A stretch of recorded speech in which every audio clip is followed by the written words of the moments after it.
નમસ્કાર, જય સોમનાથ, જય દ્વારકાધીશ. ધોરણ 10 ની અંદર જે આપણે આપણું પર્યાવરણ છે એમાં આપણે પૂછ્યા ક્યાં તો કે ભાઈ આહાર શૃંખલા અને પોષણ શૃંખલા. આહાર શૃંખલા આપણે આગળ જોઈ ગયા, ઉત્પાદકો વિશે જોયું. શું કર્યું? ઉત્પાદકો અને આપણે ઉપભોગીઓ. આ બંને વિશે આપણે આજે ખ્યાલ મેળવી લીધો કે ભાઈ આ ઉત્પાદકો કોને કહેવાય, ઉપભોગીઓ કોને કહેવાય. પણ મનુષ્ય છે, પ્રાણી છે, વનસ્પતિ છે,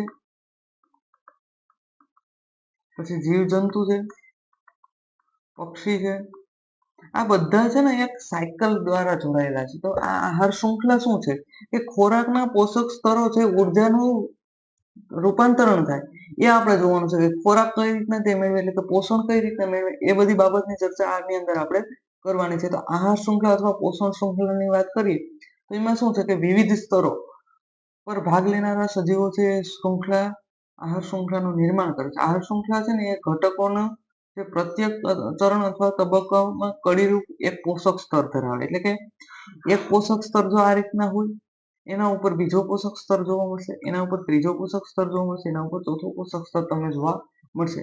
તો હવે ઘણા સજીવો છે એ શું હશે, ઉત્પાદકો હશે પોતે શું હશે, સ્વયંપોષી હશે.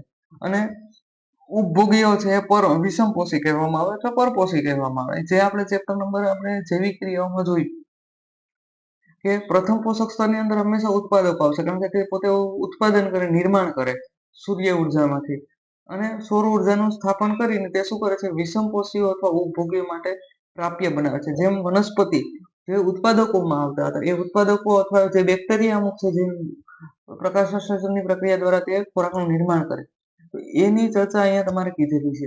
પણ આ જે ઉત્પાદકો છે, માનો કે ફળનું નિર્માણ કરે, તો એ ફળ છે એ ખાય કોણ, તો કે મનુષ્ય ખાય, પ્રાણીઓ ખાય, તૃણાહારી પ્રાણીઓ ઘણા બધા ખાય, ઘાસ ખાતા જોવા મળે.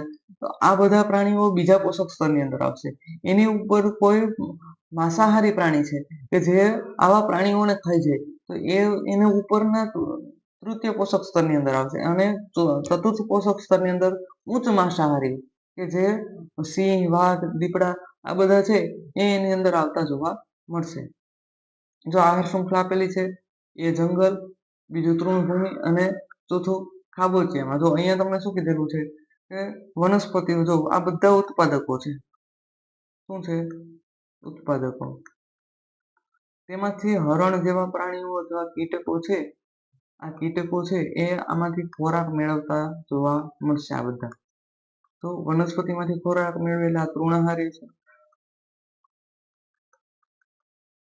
પછી આ એકબીજા ઉપર આધાર રાખે, માનો કે વાઘ છે એ હરણને ખાય છે, અથવા આ કીટક છે એને દેડકો ખાતો જોવા મળશે, માછલી છે એ આવા જીવજંતુને ખાતી જોવા મળશે, અને એ છે એ તમારા શું છે, ખાબોચિયામાં જોવા મળશે. જો આવા પ્રાણીઓ છે ખાબોચિયામાં,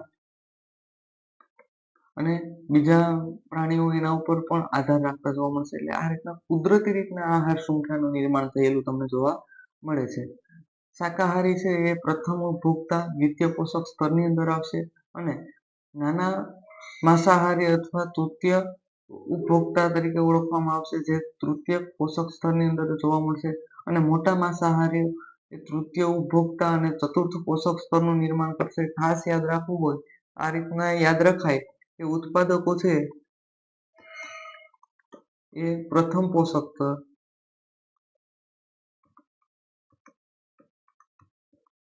નું નિર્માણ કરે, પછી ઉત્પાદકો, પછી ઉપભોગીઓ. એમાં પણ આને શું કહેવાય, પ્રથમ ઉપભોગી. અહીંયા તમારે શું આવશે, ઉત્પાદકોમાં વનસ્પતિ, અહીંયા તૃણાહારી પ્રાણી જોવા મળશે, અથવા પ્રથમ ઉપભોગી અથવા દ્વિતીય પોષક સ્તર કહેવામાં આવે.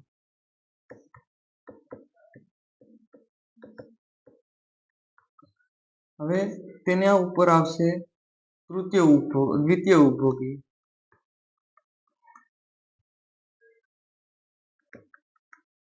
જે તૃતીયક પોષક સ્તર કહે છે. અથવા ત્યાં તમારે માંસાહારી પ્રાણી જોવા મળશે. એના ઉપર આવશે ચતુર્થ પોષક સ્તર અથવા તૃતીયક ઉપભોગી જે ઉચ્ચ માંસાહારી કહેવામાં આવે છે. આ તમારે યાદ રાખવાનું છે. આ રીતના પગથિયા તમારે ચડવાના છે. જેમ પોષક સ્તરમાં ઉપર જતા જાવ એમ તે ઉર્જામાં પણ ઘટાડો થતો જોવા મળશે. એના વિશે આપણે ચર્ચા કરશું. સ્ક્રીનશોટ પાડી લીધું કે ખબર પડે કઈ રીતના આવે. જો પર્યાવરણ છે એમાં વિવિધ ઘટકો છે એ પરસ્પર આંતરક્રિયાઓ અને તંત્ર એક ઘટકમાંથી બીજા ઘટકમાં શું કરે, ઉર્જાનું વહન કરે. સ્વયંપોષી સજીવ છે એ સૌર પ્રકાશમાંથી શું કરે, પ્રકાશમાં ઉર્જામાંથી પ્રાપ્ત કરીને રસાયણ ઉર્જામાં ફેરવી અને તે સમગ્ર જીવસૃષ્ટિને શું કરે છે કે સમુદાયોને સંપાદિત કરવાનું કાર્ય કરે છે, કે સૌર ઉર્જા છે એનું રૂપાંતરણ કરે છે અને તે ખોરાકમાં રૂપાંતરણ કરી અને ઉર્જા સ્ત્રોતની અંદર તે નિર્માણમાં જવા માટે ઉપયોગી થાય છે. સ્વયંપોષીઓમાંથી શું કરશે કે ઉર્જા વિષમપોષીઓ તેમજ વિઘટકો સુધી જાય છે. જ્યારે ઉર્જા એક સ્વરૂપમાંથી બીજા સ્વરૂપમાં રૂપાંતરિત પામે, પરિવર્તન થાય, ત્યારે પર્યાવરણ છે ઉર્જાના કેટલાક જથ્થાને શું કરે છે, બિનઉપયોગી ઉર્જાના સ્વરૂપમાં વ્યય પામવા દે. વ્યય પામતી જોવા મળશે ને પુનઃ ઉપયોગ કરી શકાતો નથી. એટલે કે પૂરેપૂરો પોષક સ્તરની અંદર જે આપણે ઉત્પાદકોએ જેટલો ઉર્જા સંગ્રહ કરી એટલી ઉર્જા આપણે નથી મેળવી શકતા. આપણે ઉપરના છે એ પણ એટલા મેળવી શકતા નથી. એક જ સ્થળ જો નિવસન તંત્રમાં લીલી વનસ્પતિઓ પર્ણો દ્વારા થનારી સૌર ઉર્જામાં લગભગ 10% ભાગ છે એ 10% ભાગ એ ખાદ્ય ઉર્જામાં રૂપાંતરિત કરે છે. જ્યારે લીલ જેવી વનસ્પતિઓ પ્રાથમિક ઉપભોક્તા દ્વારા ખવાય છે ત્યારે મોટા ભાગની ઉર્જા છે એ શું થાય છે, પર્યાવરણમાં ઉષ્મા સ્વરૂપે વ્યય પામતી જોવા મળશે, કે તે ત્યાં વ્યય પામશે. જ્યારે કેટલીક માત્રામાં ઉર્જા છે એ પાચન કરી અને જૈવિક ક્રિયાઓમાં વૃદ્ધિ તેમજ પ્રજનન માટે ઉપયોગી તમને જોવા મળશે. પણ ખાધેલો જે ખોરાક છે એ છે લગભગ તમે શું કરશો, 10% જેટલો શરીરની અંદર સંગ્રહ પામે અને બીજો છે એ શું છે આગળના પોષક સ્તરમાં ઉપભોગીઓ તે પ્રાપ્ય બને છે. એટલે આપણે કહી શકીએ કે પ્રત્યેક પોષક સ્તર છે એ કાર્બનિક પદાર્થોનો સંગ્રહ સરેરાશ 10% ઉપભોગીઓ આગળના સ્તર સુધી પહોંચાડે છે. એટલે કે આ રીતના તમારે જે પોષક સ્તર છે એના ઉપર જે 10% જેટલો જ તેમાંથી ભાગ થાય. આગળ 10% જેટલો જ અહીંયા તમારો શું થશે કે વાતાવરણની અંદર માંથી જે ઉર્જા મેળવી છે એ પોષક સ્તરોમાં વિભાજિત પામશે. ઉપભોગીઓમાંથી આગળનું જે પોષક સ્તર છે એ ઉર્જાની ખૂબ જ ઓછી માત્રા પ્રાપ્ત થાય અને આહાર શૃંખલામાં સામાન્ય 3 થી 4 ચરણમાં હોય છે. 3 થી 4 ચરણ અહીંયા આહાર શૃંખલામાં આપણે જોઈએ તો પ્રત્યેક ચરણમાં ઉર્જા શું કરે છે, વ્યય પામે છે, કે ત્યાં વ્યય પામતી જોવા મળશે. તો બધી ઉર્જાનો આપણે ઉપયોગ કરી શકતા નથી 100%. તો ચોથા પોષક સ્તર છે એ પછીના સજીવો માટે ઉર્જા છે એ ખૂબ ઓછી માત્રામાં હોય છે. સામાન્ય રીતના પોષક સ્તર છે એ સજીવોની સંખ્યાને આધારે વધારે હોય છે અને ઉત્પાદકોના સ્તરમાં આ સંખ્યા સૌથી વધારે તમને જોવા મળશે. સામાન્ય ઉદાહરણ છે કે આ રીતના જો વનસ્પતિ છે સૌથી વધારે પ્રમાણમાં જોવા મળે, એના કરતા જે તૃણાહારી પ્રાણીઓ છે એના કરતા ઓછા જોવા મળશે અને એનાથી ઓછા માંસાહારી જોવા મળશે. મનુષ્ય વધારે માંસ અત્યારે ખાય એટલે માંસાહારીની સંખ્યા થોડીક એમ પણ વધારે છે. પણ આ રીતના જોવા મળે પોષક સ્તર અને ઉચ્ચ પ્રકારના માંસાહારી એનાથી ઓછા જોવા મળે. જો અહીંયા 100% ઉર્જા એને મેળવી હોય, માનો કે સૌર ઉર્જામાંથી તો તેને 10% જ મેળવી, પણ આ 10%ના 100% જો ઉર્જા અહીંયા મેળવી હોય તો આ પોષક સ્તરની અંદર એ 10% જ ઉર્જા એની અંદર જવાની છે. આ 10%ના 100% કરો એની 10% એટલે કે 1% જેટલો જ ભાગ પાછો આની અંદર જશે. એટલે કે 10% અહીંયા આવશે. એના 100% કરો તો એ જ ઉર્જા પાછી અહીંયા છે એ 10%માં જ વિભાજિત થતી જોવા મળશે. એટલે આ રીતના ઉર્જા છે એ ટ્રાન્સફર બીજાની અંદર થાય. માનો કે વનસ્પતિમાંથી કોઈ ફળ ખાધું, એ ફળમાં રહેલી ઉર્જા જો 100% હોય, એ તૃણાહારી માનો કે મનુષ્ય ખાધું તેને 10% એમાંથી ઉર્જા મળશે. પણ એ મનુષ્યએ જે ફળ ખાધેલું છે એમાંથી જો માંસાહારી કોઈને મારીને ખાઈ જાય તો એ 10% જ ઉર્જા એમાંથી તે મેળવતો જોવા મળશે. આ રીતના માંસાહારીને પણ જો ઉચ્ચ પ્રકારના માંસાહારી મારણ કરી અને ખાઈ જાય તો એમાં પણ 10% જ ઉર્જા એને પ્રાપ્ત થતી જોવા મળશે.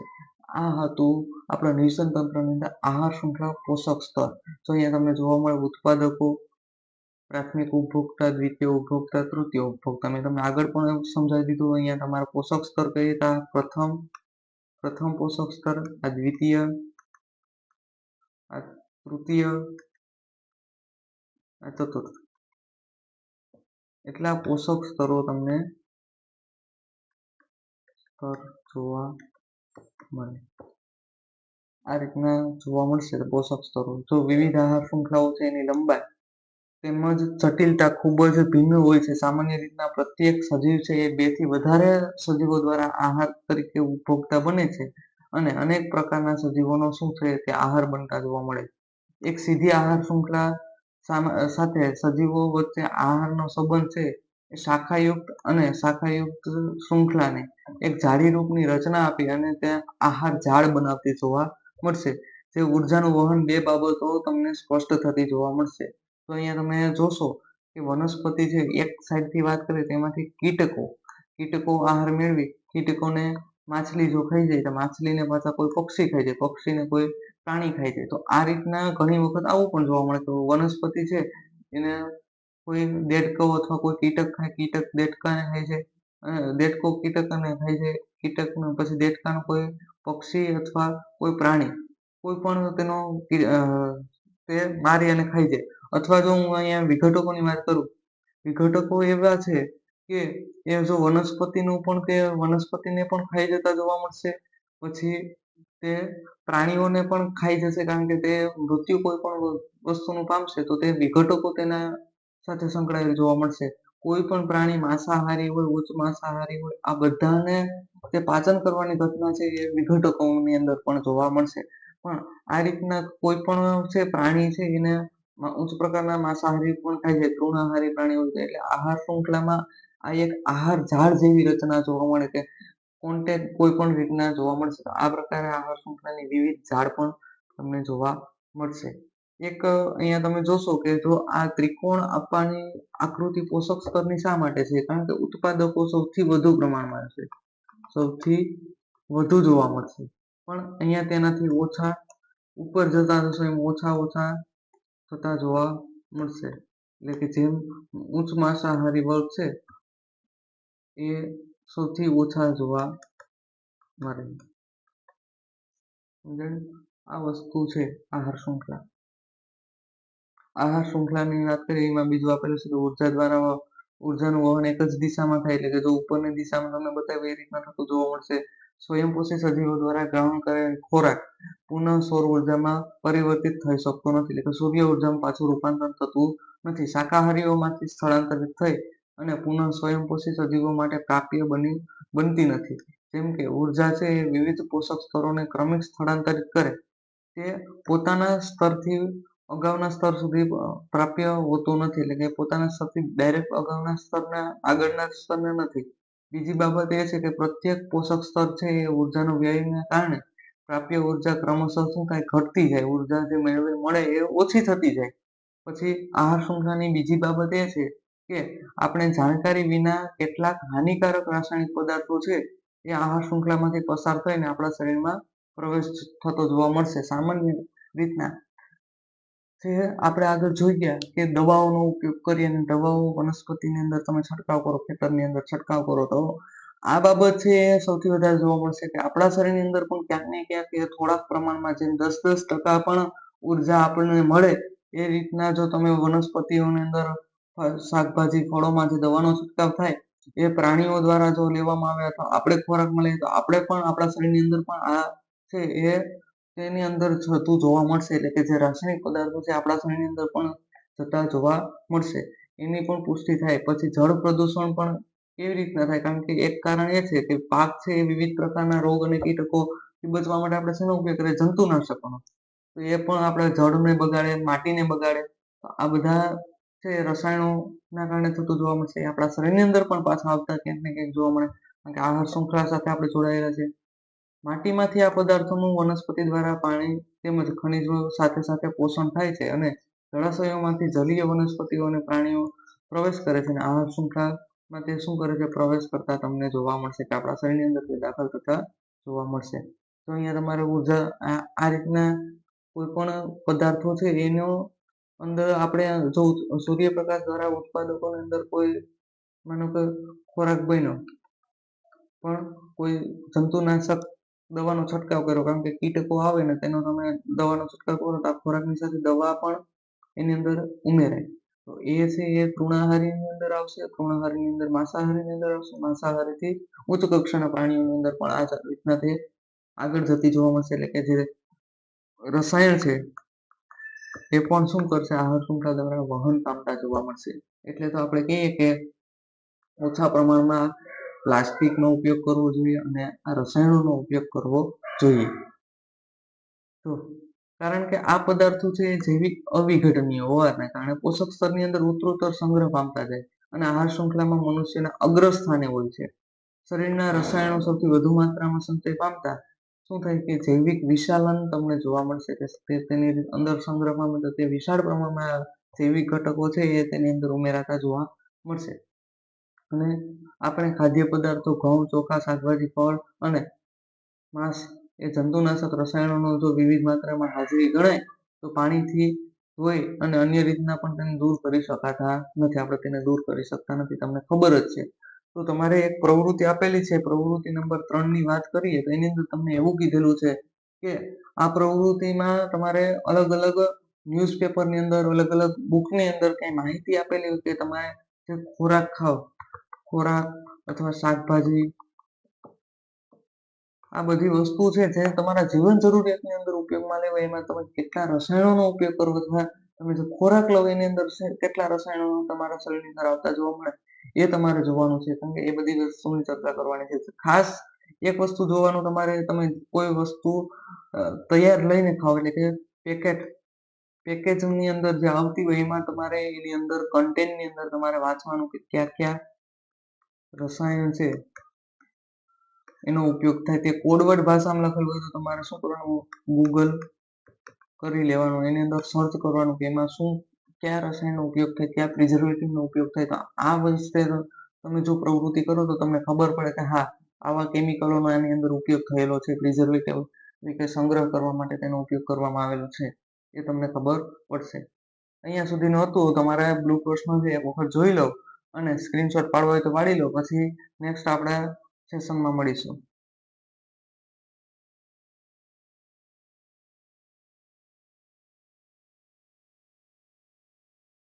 ત્યારબાદ જે છે આપણા પર્યાવરણને અસર પહોંચાડે એની ચર્ચા આપણે નેક્સ્ટ સેશનની અંદર કરીશું. તો અહીંયા સુધી રાખીએ. અસ્તુ. જય હિન્દ, જય Bharat. Like, share and subscribe કરવાનું ભૂલતા નહીં.